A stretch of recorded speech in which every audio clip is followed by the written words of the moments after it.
you need to undergo surgery if you're still in a curative state, which means that you need to undergo a big surgical procedure and a part of the bowel will be removed. And this procedure is related to high risk of complications. About 20 to 50% of the patients will have a complication, and that varies from maybe a small wound infection until reoperation because of leakage, maybe IC admission and death even. So complications are a big problem.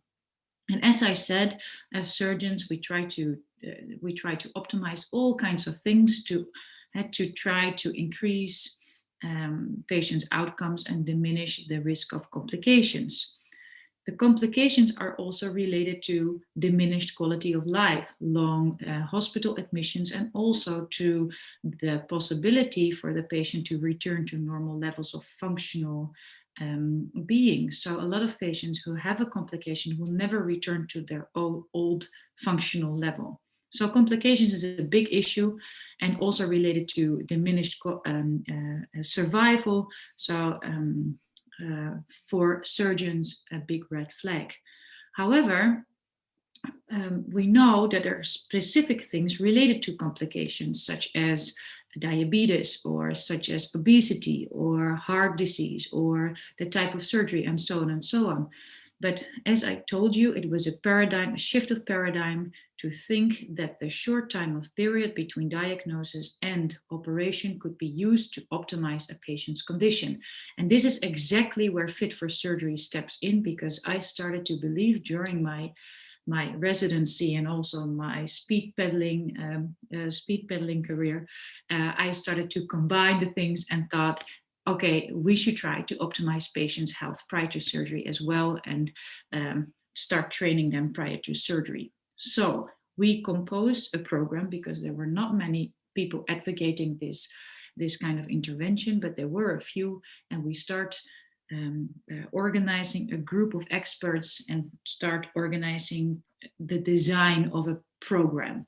And this program comprised physical fitness, food, of course, physical or mental well-being, and intoxications, which means quitting smoking, quitting alcohol, and quitting medicine if possible. So it was a multimodal program, and this is called prehabilitation. So to prepare somebody prior to surgery is called prehabilitation. And we started implementing this program for bowel cancer, so for colorectal cancer.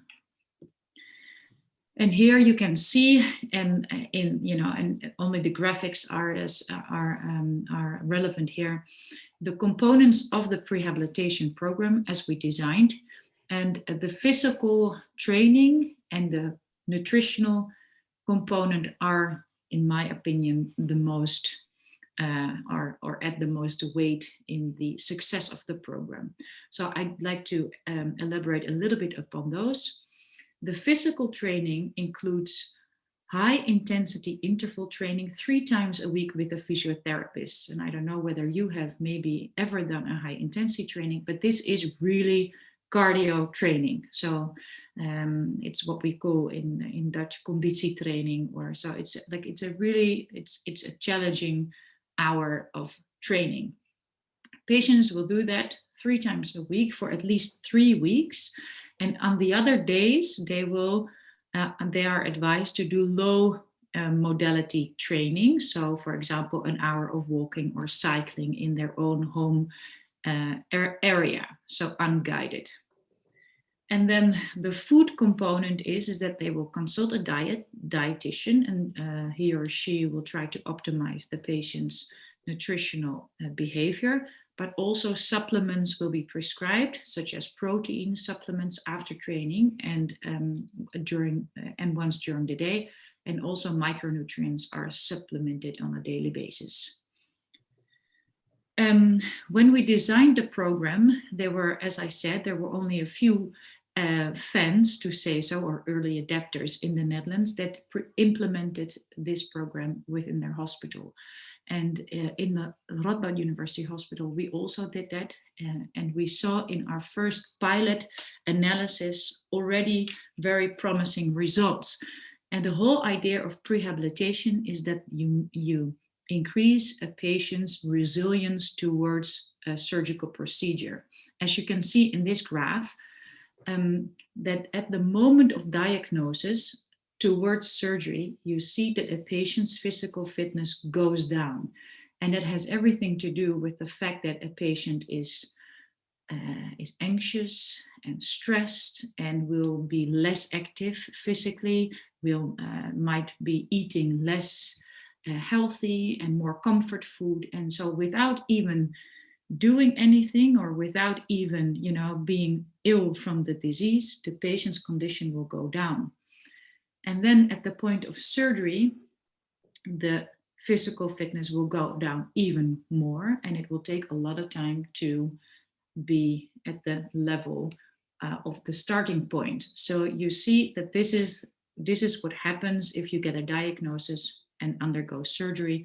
This is what happens. And the whole idea of prehabilitation is this, so that at the time of diagnosis, you will start your training, your physical fitness will increase, and then you will dip again, of course, during your surgical procedure, but you will be much quicker at the starting point level of your functional activity, and even you will probably increase even more so than at your starting point. So this is the whole idea of prehabilitation. You can also say the better you start, and the better you are before surgery, you will get out much better, or the fitter you are before, the fitter you'll be after. It's not very difficult. It's no rocket science, but this is the whole idea. In the Radboud University, we have analyzed our first patient. So this was more of a feasibility study because we wanted to know whether the whole program would be feasible within time from diagnosis until surgery. And even though we had very small patient groups, because these were our first pilot data, you can see on the right-hand side that we had 16 patients who were in the intervention group and 47 in the control group. And you can see already that there were huge differences in outcomes, such as in complications and in admission. So just to go through it briefly, in the group where there were no prehabilitation interventions, we saw a complication rate of 70%, so that is a lot. And in the prehabilitation group, there was a complication rate of 37%, so that is already a huge difference. And also in admission, we saw a difference from 10 to 7 days, so there was also a big difference. Of course, these outcomes were not statistically significant because they were already it was such a small group, but they were already very stimulating to continue our implementation and to continue our program. And this wasn't just Radboud University, but also in all the other hospitals where we initiated small pilot studies, we saw more or less the same outcome. So in all patients, we saw a much better outcome with regards to complications and admission stay. And not only in our pilot studies, but also internationally, there were a few randomized controlled trials published, smaller groups, bigger groups, but all comparing prehabilitation and non-prehabilitation or standard care in randomized control settings, and all studies found a difference in favor of prehabilitation, where we saw less complications between 40 or 50% and shorter hospital stay. We even saw in subgroup analysis that the cancer-free survival improves by only taking part in a prehabilitation program, and also that mortality after 1 year goes down if you take part of a prehabilitation program. So all in all, you see that the physical training prior to surgery has a huge impact on the outcome after surgery. So I'm very hopeful about the future. We were talking about this just in the discussion with Pim, who has the responsibility to increase health. or to improve food. Well, I feel responsible as a healthcare provider as well. And I believe that prehabilitation should be part of that. The future hopefully will hold for us that prehabilitation will be standard care for all people who will undergo surgery, that it will be accessible to all, and also that it would be a starting point to improve health and lifestyle in a continuum of care. And that would be my take-out message, because I truly believe that improving health or lifestyle should be a part in the treatment of disease, a routine part in the treatment of disease. Thank you very much. Thank you. And I think that last one is also not only with surgery, but in general, I think in healthcare that it should be part of. Let's see, are there at this moment questions? Because I'm not entirely sure. I don't think we have a chat different in the different breakout rooms. It's one of the technical things you find out when you really do these kind of things. Anybody wants to pose a question? Nobody has this moment. I have one question. If you look at because a big part of Fit4Surgery is about activity with people. They're taking care that they're more active and therefore more robust in their health, bigger starting point. If you look at the comparison between those kind of activities like fitness compared to food, how do you see the difference there? Yeah, of course, it's a very interesting question, and we get asked the question very often by healthcare insurance companies, which component is the most important? And I think it's a very synergetic program. So I think, for example, if we look at the food intervention as we designed it, is very much focused on trying to support muscle repair and also muscle increase. So the protein advice has the purpose to support the physical, the muscle repair and the muscle increase. So I think it's a very synergetic program. And I think that if you would try to separate all the different components just one by one, I think the result will not be that impressive and successful. So I think you should look at it as a multi-model or complex intervention, which we will at the end will not know what the individual contribution of each modality will be. But you're saying also that so the modalities have an interaction with each other, so they probably... Exactly. Because, for example, what we do as well within the program is also if a patient is anemic, because we have a lot of patients with bowel cancer who have blood loss out of their tumor, so their blood levels will be low. If we do not supplement these blood loss, so with iron infusion or something like that, then they won't be able to get a maximum effect out of their physical training. So you can't address just one thing. You need to have the holistic view on the patient and then try to optimize everything. And then, so of course, we have defined specific goals of the training. So we are trying to get a 10% of your maximum oxygen capacity. I would say, I don't know how you say that in English, but your maximum oxygen absorption capacity or so. Somebody might help me out. In Dutch, you say maximale zuurstofopnamecapaciteit. So it's a long word. But so it's a very good parameter to indicate, to assess somebody's physical condition. And so we are trying within the program to gain 10%, which is quite a lot, but because we have only 3 weeks, we think we can gain, and we know that we can achieve this. But if you don't, for example, if you don't have the right nutritional support, if you are anemic, then you cannot achieve this kind of 10% improvement. So you need to optimize all to have the success of the program. Yeah. There is one question in the chat. How do you judge the health status and diet requirements of the specific patient? I suppose it has to be completely tailor-made, ? Yeah, that's true. So what we do is we have a very extensive screening battery of testing. And these are all standardized now in all hospitals where we offer the prehabilitation program. So, for example, we do the thing on the oxygen capacity. We also measure the muscle strength and all kinds of questionnaires, and then we measure body composition, weight, length. Well, it's a lot, but these are all standardized. And then we have a program in which the generic goals are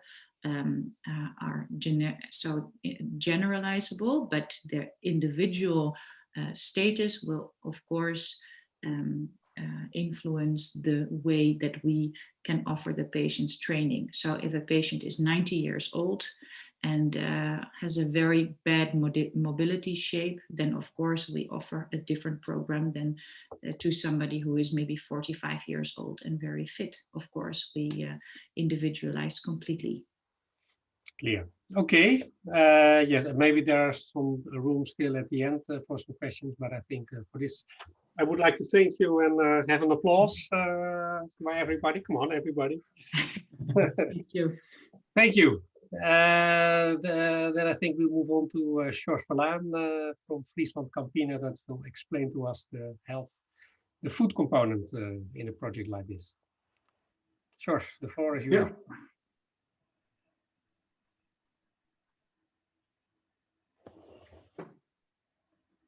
So, assume that you can see my slides here. Okay. Yeah, my name is Sjors Verlaan. I'm a principal scientist at FrieslandCampina, Muscle and Mobility. And I'm as a researcher, I'm involved in the prehabilitation. I think Baukje indicated how promising this program is, and really combining all the kind of disciplines. So often recovery from a surgery is mentioned, is described as a marathon. The metaphor is used. And also when you're running a marathon, the optimal preparation, of course, is crucial.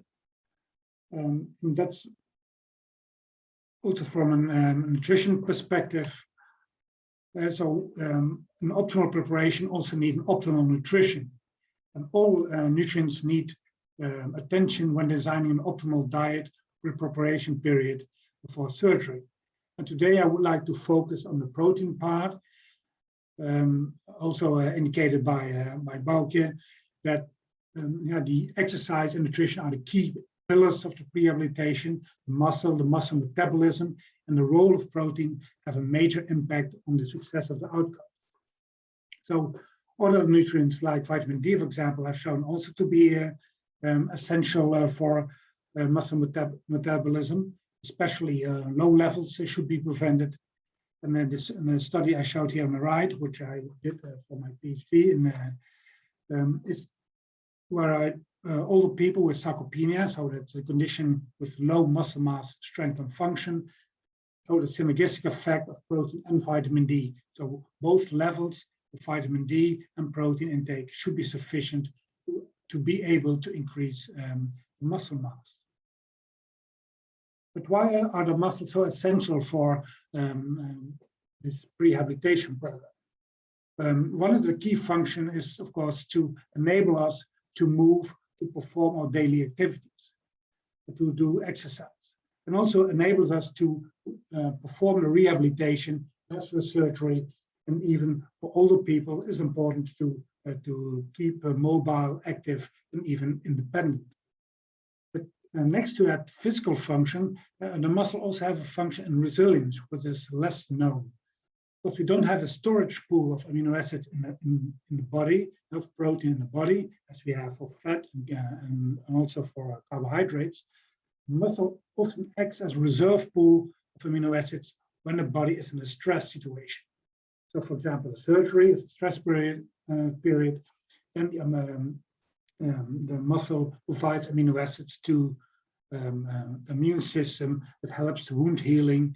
It is important for reducing the complications, and it helps recovery.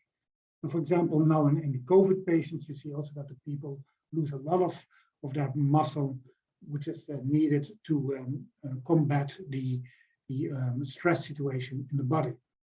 The third function is the metabolic function of muscle, the burn energy, the uptake and oxidation of carbs and fat, but I won't elaborate on that function in this talk. At the VU University in Amsterdam, we did research where we studied a broad range of older patients at hospital admission, and we measured the muscle mass, strength, and the nutritional status. And we saw clear associations of the muscle mass, strength, and also whether people were malnourished or not, with survival, and even also let's say the host situation where they live. So we could clearly see when people are sarcopenic, so suffering from the condition of having low muscle mass, strength, and function, that had a bad outcome and even had a higher chance to die within a few years. But in addition to increased risk of low muscle mass, strength, when entering the hospital, people can also lose, and especially older people can lose a lot of muscle mass during the stay in a hospital. And also that is known for the COVID patients, a lot of news that the people lose 1 kilogram or even more in a few days. And that sounds like a number, but if you see that piece of meat, which is 1 kilogram, you can see there's a lot of meat, muscle that you can lose in a very short period of time. And why is that important? I already said that the muscle loss is associated with worsened health outcomes. So if you lose muscle mass, the immunity is going down, infection rate is going up, it's less wound healing, and it eventually can even lead to increased mortality. And physical activity and nutrition are the effective modifying factors that can help to build and to maintain muscle.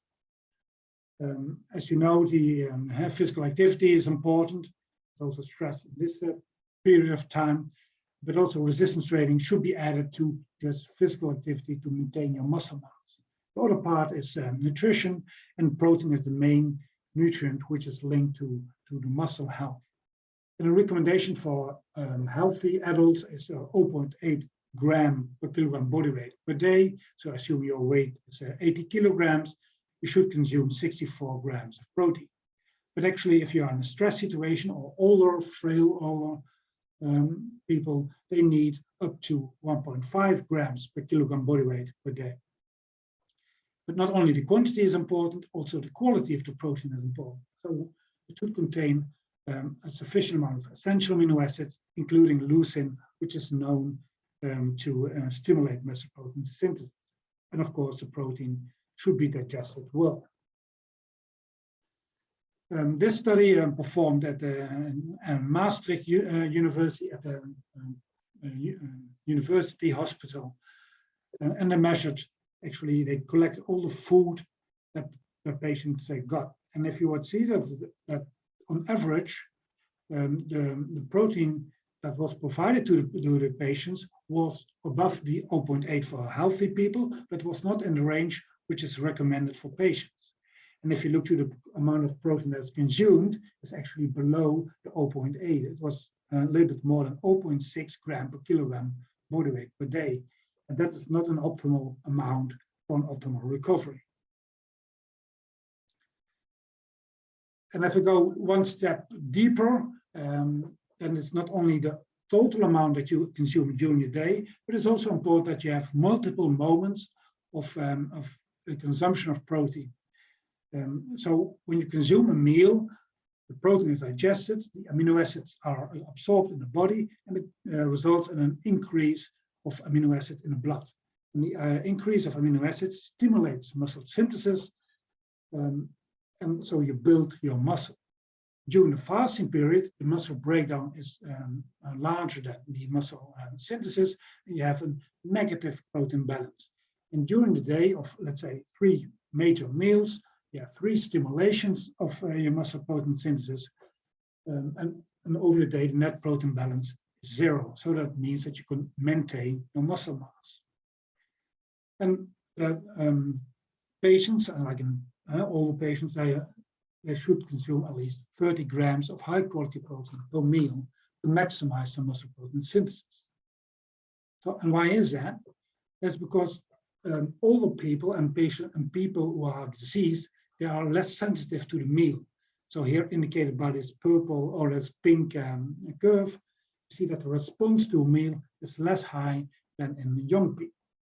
And the protein breakdown is equal or even higher when people are inflamed. So the net protein balance is negative. That's why you lose muscle mass.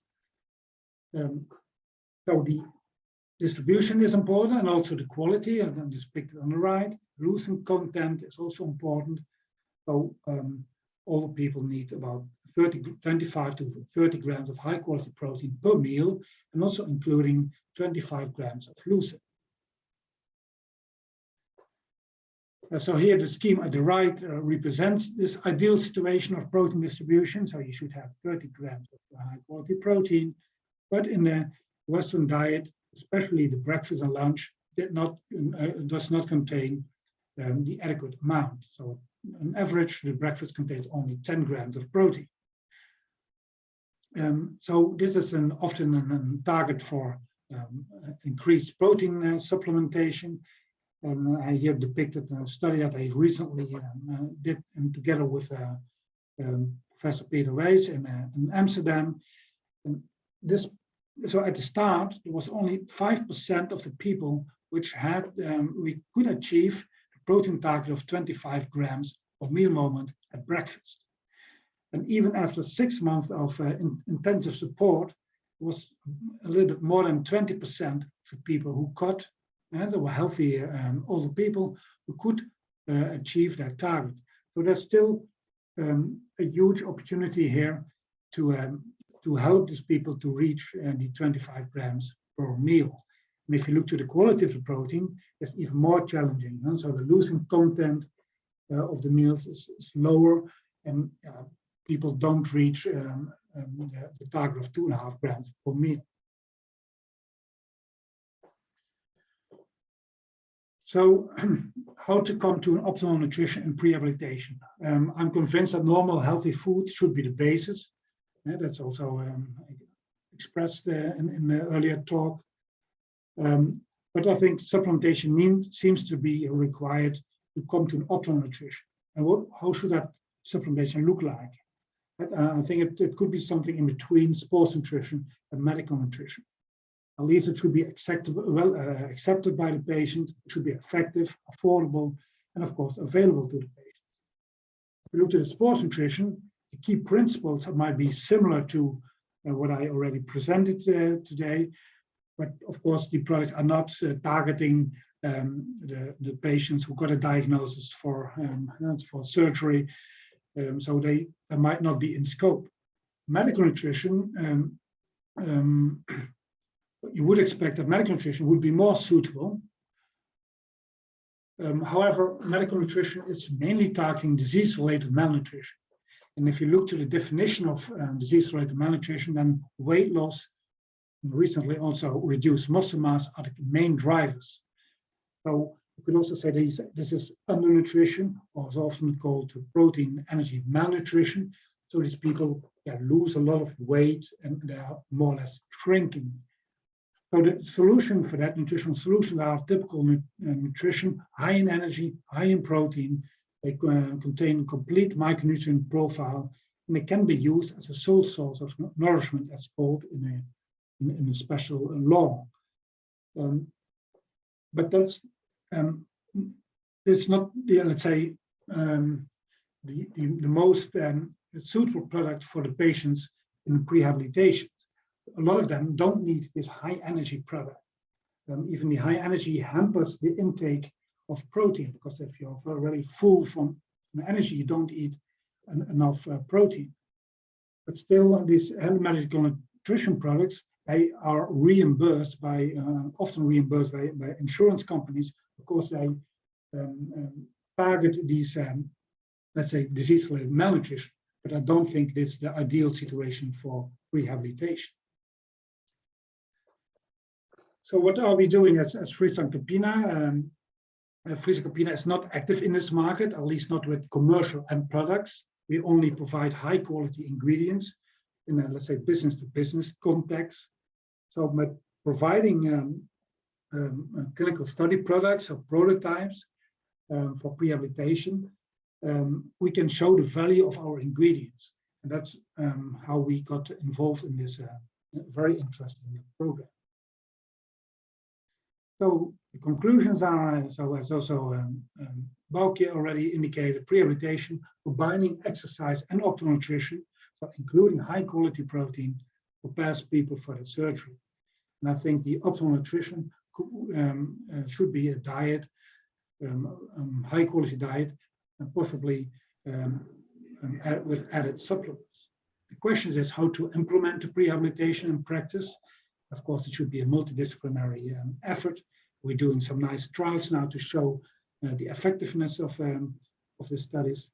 But also a question more related to the diet is who will provide the diet and or supplements. And so will the hospital do that, or should the patient buy them by themselves? What kind of diets, concepts, formats, products? Should there be dietary support? Who will give them the education?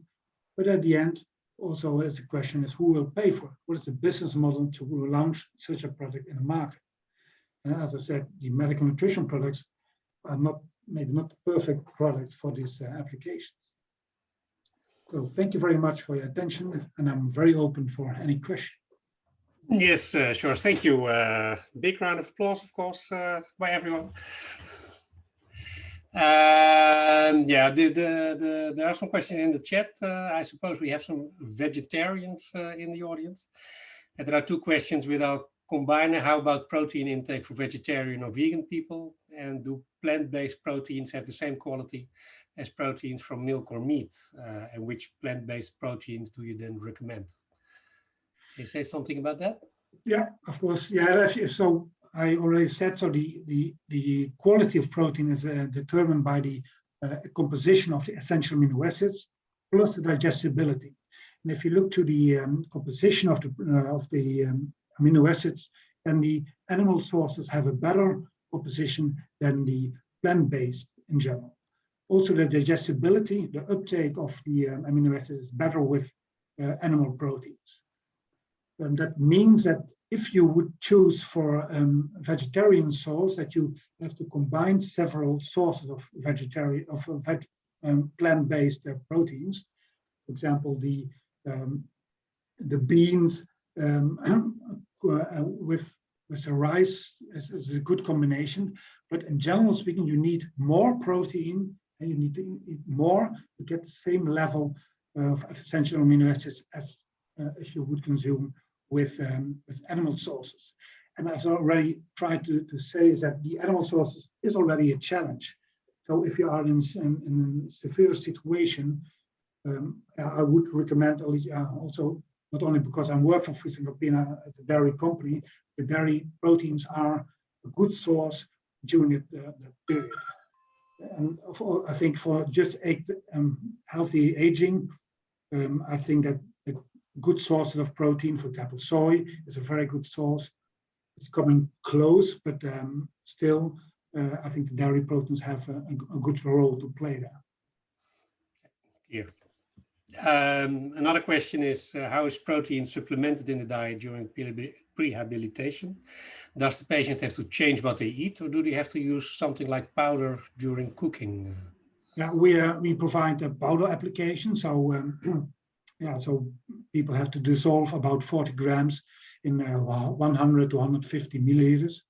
I think that's very easy to do, and so it's quite convenient for people. I've done that in several other studies as well, and we reach very high compliance of this kind of protein supplementation. No. And it's also quite safe. And so if you have a liquid product, and you're always more concerned in microbiological infections in the product. So I think our risk is more safe. And also easy to pack, let's say, for 4 weeks, it's very easy to take home. Yeah, if you look in general, the kind of food intake that you are recommending in this prehabilitation setting, is that sort of also the same advice you could give in general to people to be more healthy, or is there really a difference in the? Yeah, I think the basis is normal food. I think that's the basis. I think that because of the exercise program as well, you also explained it's quite strenuous, so it's quite demanding. I think the protein demand is quite high. So I think I would really recommend to go to the maximum level, or at least an optimal level of protein intake. And so the 30 grams, which is really a challenge if you would like to have just normal food. And so without supplementation, that would be a challenge.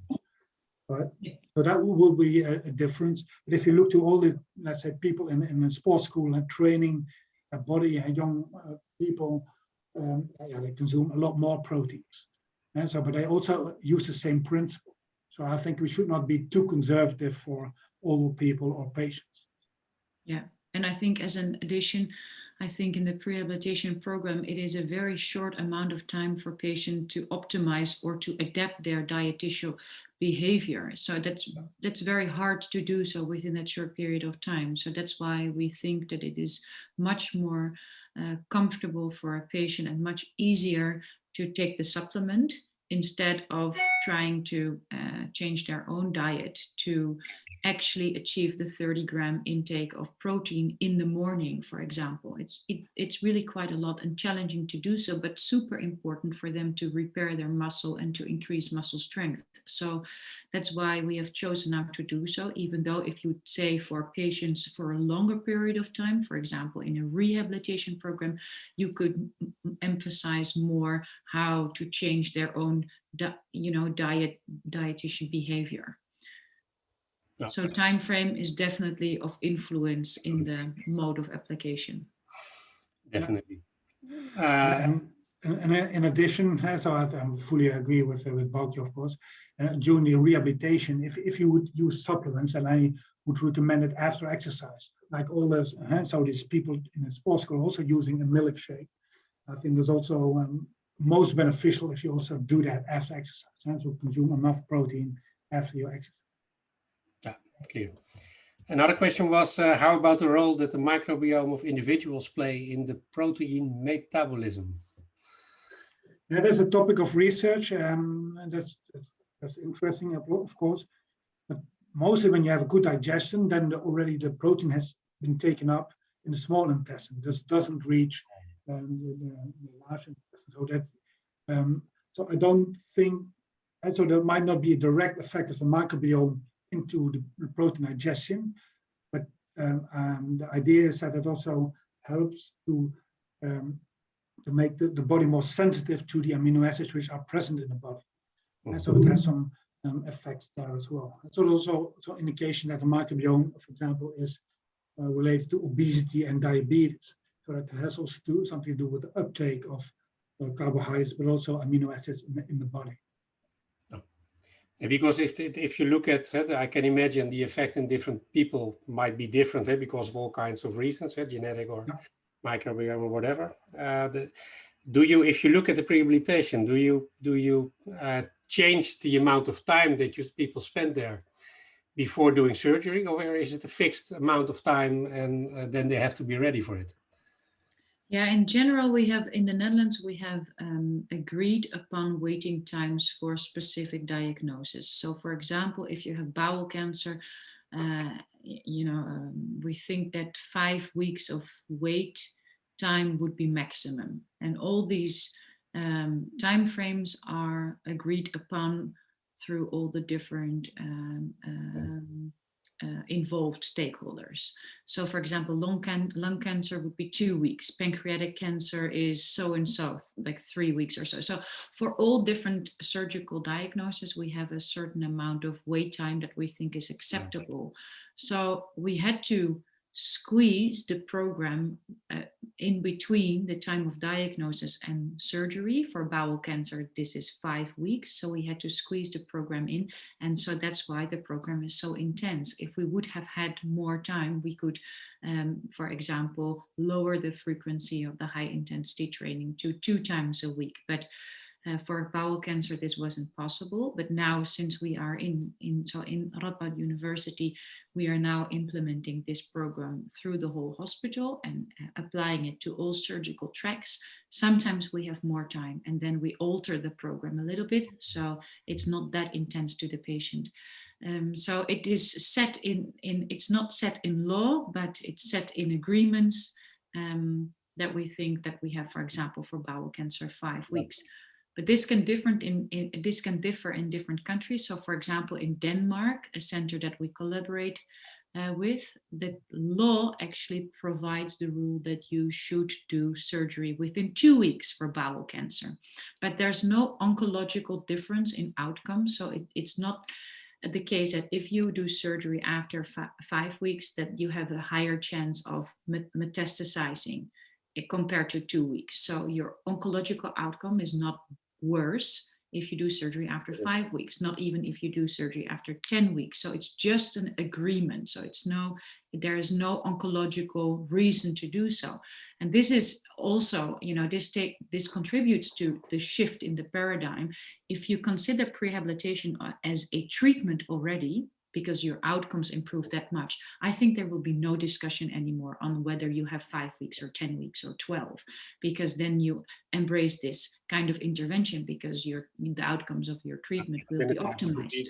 That the length of the period should be prolonged because it's better to do the rehabilitation. Exactly, as long as you have the best possible outcome, and the prehabilitation program would then be maybe, I don't know, say 7 weeks or 9 weeks, then we should do that, of course, because there's no intervention within the surgical field from the invention of antibiotics. There is no intervention up until now with prehabilitation that has such a big influence on surgical outcome. Yeah. And maybe a last question. Somebody asked, how widely implemented are the prehabilitation programs at this moment? Yeah, good one. In the Netherlands.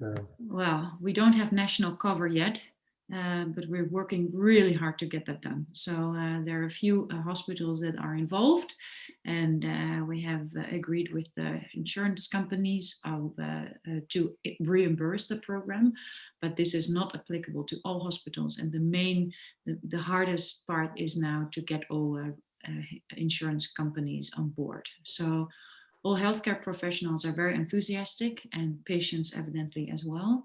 But it's a long conversation going on, and I'm doing my utter best to get them there. But we're not there yet. But hopefully, my personal mission would be within 5 years, it should be accessible to all patients for all surgeries. But let's hope. Very good. Yeah, my experience is that in healthcare, nothing goes as fast as you want, even if you take into account that nothing goes as fast as you want it. In general. Yeah. But I think in healthcare, I think it takes in general 17 years from innovation to implementation. So it takes a long time, but we're definitely not going to go there. But we're halfway, I say. Okay. Thank you all. One last round of applause, please, for the speakers. And there is time until 3:10 for everybody to join the new session. And thank you all for your attention. Thank you. Maybe, Sjors, you can show this. Oh, no, I think it was Baukje as the first screen. If you put that on the screen, then for the new group, they know which session they are entering.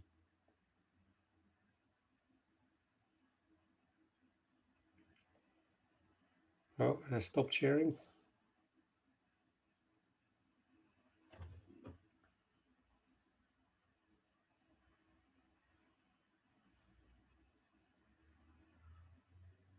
Yes, very good. See you in 5 minutes.